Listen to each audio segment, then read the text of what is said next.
Allez, c'est parti, on va aller voir les nouveautés de mai qui ont été pas trop mal. Et pour le coup, j'ai eu pas mal de coups de cœur, on va voir de quoi parler. Le tout premier, c'est l'anneau de JS de Kato Takahiro. C'est chez Kiyun et c'est terminé en 7 volumes au Japon.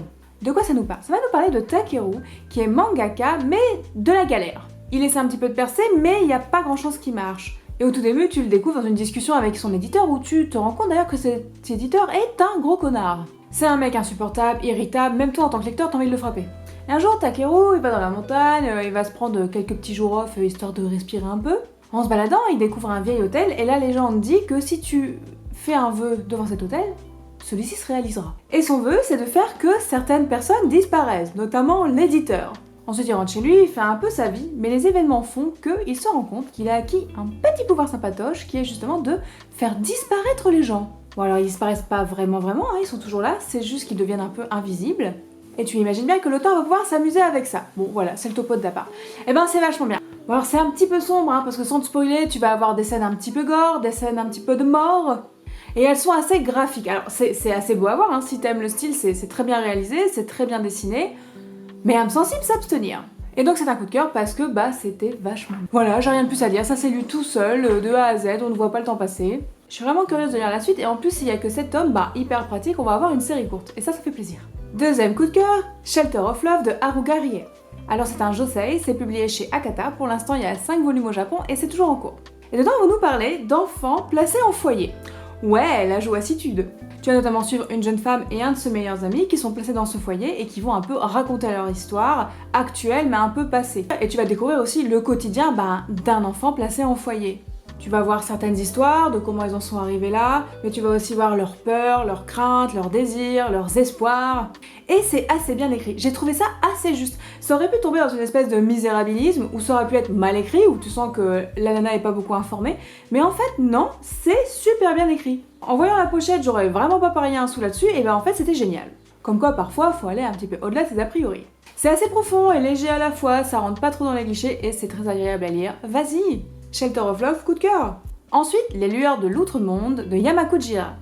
Ouais, je dois écorcher de ouf tous les noms, petit bonheur. C'est publié chez Kurokawa, et c'est un one-shot. Ça fait toujours plaisir de temps en temps, un petit one-shot, c'est facile, c'est rapide, ça craque sous la dent. Alors là, on est sur le Japon un peu vintage, ça se passe pendant l'ère Meiji, donc c'est à peu près vers les années 1900, et ça va nous parler de deux petits fantômes un peu cute qui vont dans notre monde pour récupérer les âmes des défunts. Jusque-là, rien d'original. À un moment, ils vont s'allier avec un jeune homme qui arrive à les voir, et ensemble, ils vont un petit peu se mettre à aider les fantômes qui errent sur Terre. Le scénario, sur le papier, il casse pas 3 pattes à un canard. Moi, limite, je m'étais dit, ça va être un manga un peu cucul après ligne pour les gamins. Pas du tout! Encore une fois, ne pas juger un livre à sa couverture. La première partie est assez légère, tu t'attaches aux héros principaux, et la deuxième devient un petit peu plus mélodramatique. Ils étaient à ça de me faire chialer, les cons.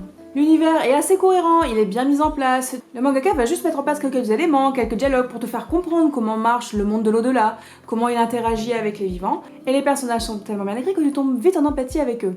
Tu vois, à la fin du one-shot, j'ai eu un goût de trop peu, et ça, souvent, c'est plutôt signe de qualité. Donc ne te fie pas à la couverture, c'est un peu comme les Ghibli qui font chialer, tu vois. Tu vois la pochette, ça a l'air mignon, et en fait, derrière, tu pleures toutes les larmes de ton corps. Dernier coup de cœur de ma liste, alors celui-là, pareil, je l'ai pas vu arriver. Dans une manière générale, ce mois-ci, je n'ai vu arriver aucun coup de cœur. C'est que des trucs que j'ai lus un peu par défaut, et j'ai passé des super moments.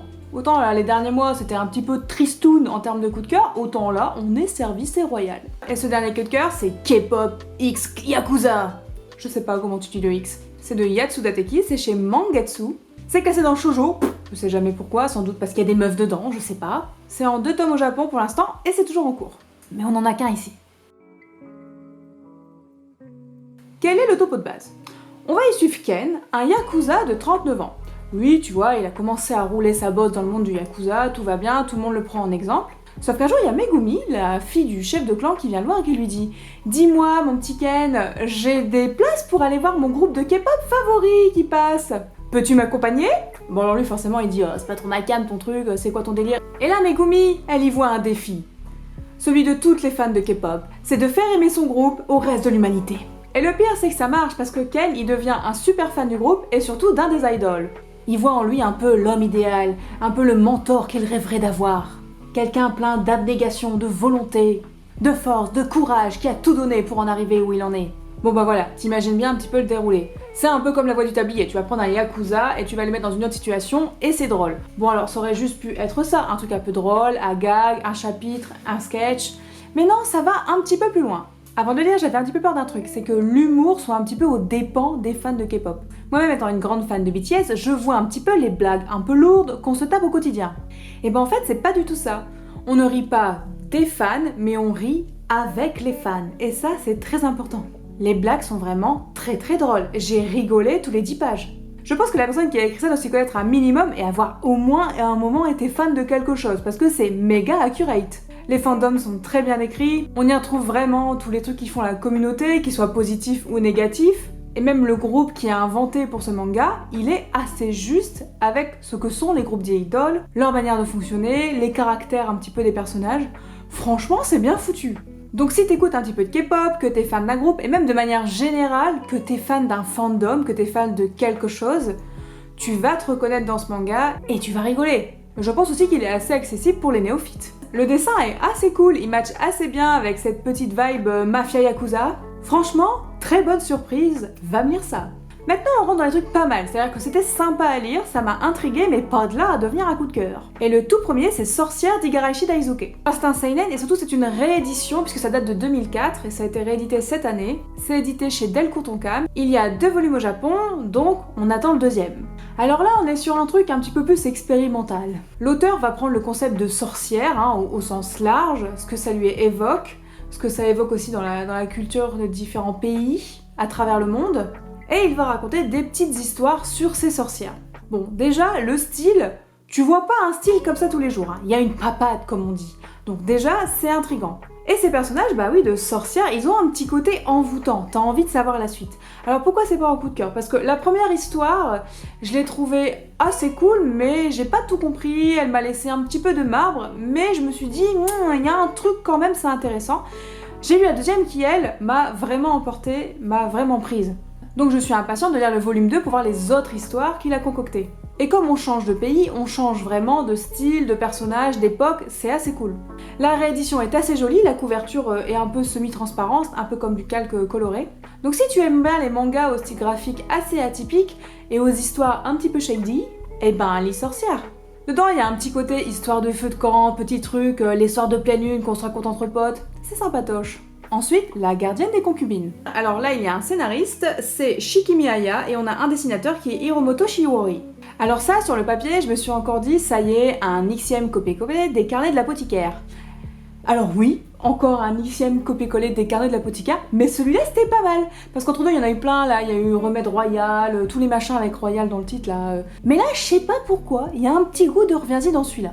Alors, il est classé dans les shoujo, il est publié chez Manabook, il y a 8 tomes au Japon, il est toujours en cours, et en France on en a 2. Tu vas suivre Yuran, qui est plutôt âgé pour l'époque, qui a 28 ans, et qui se retrouve à devoir vivre dans la cour. On lui a imposé un mari, et elle va devenir, justement, la gestionnaire des concubines. C'est elle qui va devoir gérer toutes les concubines de l'empereur. Grosse responsabilité, surtout que bon, t'en as des plus ou moins sympas, des plus ou moins qui bitch, certaines qui essaient de s'entretuer, voilà, le quotidien à la cour, j'ai envie de te dire. Tu vas donc suivre Yuran qui va essayer de s'adapter à cette cour et de gagner la confiance des concubines. Alors, je suis d'accord, je ne t'ai pas vendu du rêve avec le résumé. Ah non, mais ça a rien de méga original, mais je sais pas pourquoi, c'est bien écrit, j'ai eu envie de lire la suite. Bon alors, après, moi, j'ai pas fini les carnets de l'apothicaire, je crois que j'en ai eu 3-4 et je me suis arrêtée, c'est pas que c'était mauvais, c'est juste que j'ai dû faire des choix dans la vie.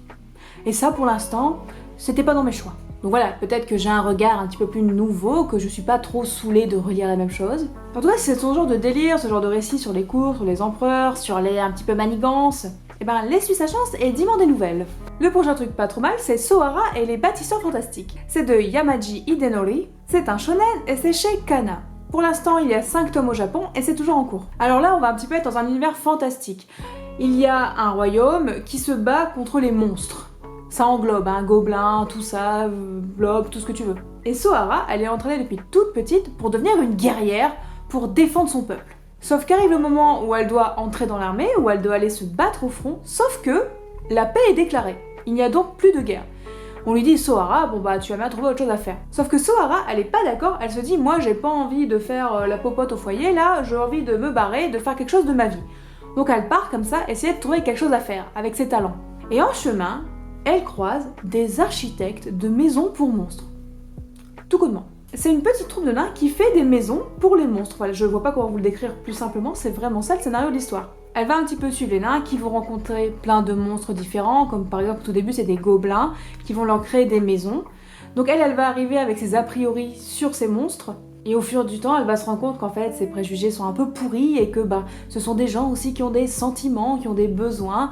En gros voilà, c'est ça le topo. Mais c'est un petit peu marrant parce que tu imagines bien que chaque monstre a ses besoins et que les architectes ils vont essayer de se creuser un petit peu la soupière dans ce monde fantastique pour trouver des éléments, des matériaux qui vont aller avec leur style de vie. Alors ça casse pas trop patin à un canard, mais si t'aimes bien les univers fantastiques, ça change un peu.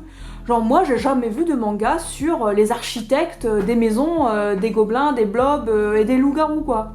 En soi les personnages sont pas plus que ça attachants, mais ça se lit bien. Si t'as envie de te faire un petit shonen qui sort un petit peu des sentiers battus, bah ça franchement, ouais lis-le. Après un truc pas trop mal aussi, The Undertakers. Alors la pochette, moi je la trouve immonde, mais bon chacun ses goûts. C'est de Araido Kagiri. C'est un shonen, c'est publié chez Crunchyroll. Pour l'instant, il n'y a qu'un tome en France, mais au total, il y en aura 3 et c'est terminé au Japon. Alors là, on va parler de Fossoyeurs de fantômes. Voilà, si vous en avez marre d'entendre parler des exorcistes, eh ben allez voir les Fossoyeurs de fantômes. C'est un peu Pierre Tombal au Japon qui chasse les mauvais fantômes qui reviennent, les revenants.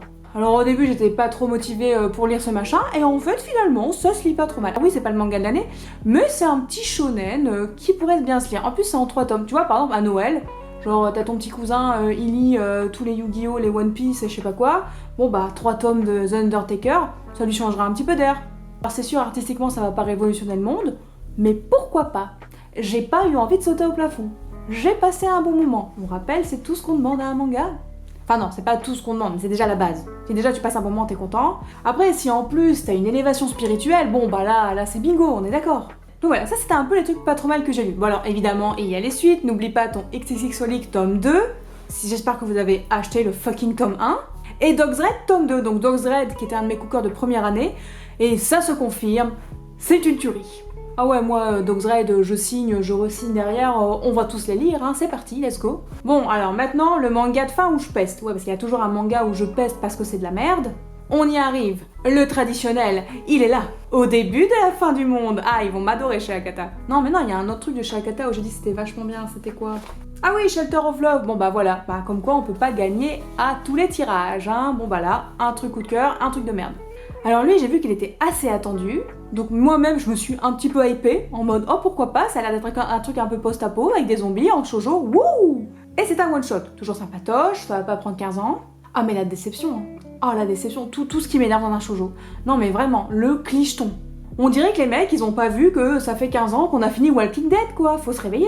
C'est cucul la praline. Non mais en gros le topo, hein, je te le fais vite fait, hein. C'est une meuf qui se réveille un matin, sauf que les zombies attaquent. Attention, apocalypse zombie.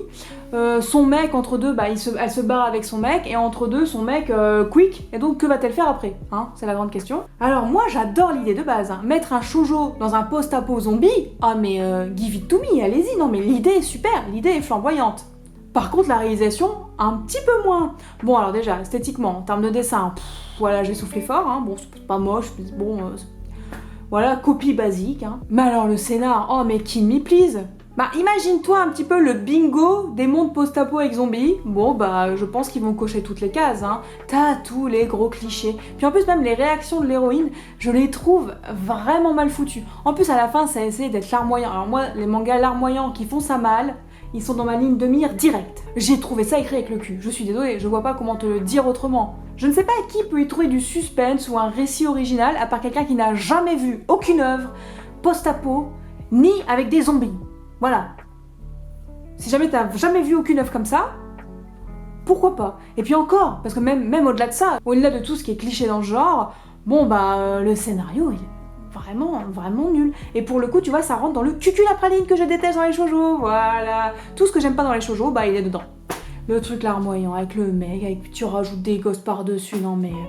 Bon après je n'ai pas la science infuse, hein, tu as le droit d'aimer au-delà de la fin du monde, hein, y a pas de problème. Hein. Si tu veux du bon manga post-apo, va plutôt voir la vidéo que j'ai faite sur Full Night et Fire Punch, qui dépotent un petit peu plus dans le genre. Alors oui, y a pas d'histoire cucul à praline, ok, d'accord, y a pas d'histoire de romance, je suis d'accord, je pense pas, ça me dit rien. Mais si c'est un genre qui t'intéresse, va lire ça, pitié. Bon bah c'est tout pour les nouveautés, hein, c'est pas mal. Moi je trouve que c'était une bonne cuvée le mois de mai là, vraiment, il y a eu des trucs vraiment bien. Et surtout des belles surprises, des trucs que j'aurais pas vu venir, des trucs que j'aurais pas acheté de base. Et là, ça a tout défoncé. Donc voilà, de manière générale, moi j'aime bien la surprise, j'aime bien être sortie un petit peu de mes habitudes, des trucs vers quoi j'irais de base. J'aime bien expérimenter, découvrir des choses. Donc si c'est ton cas, eh ben va voir cette sélection. Allez, sur ce, je te laisse. Des bisous!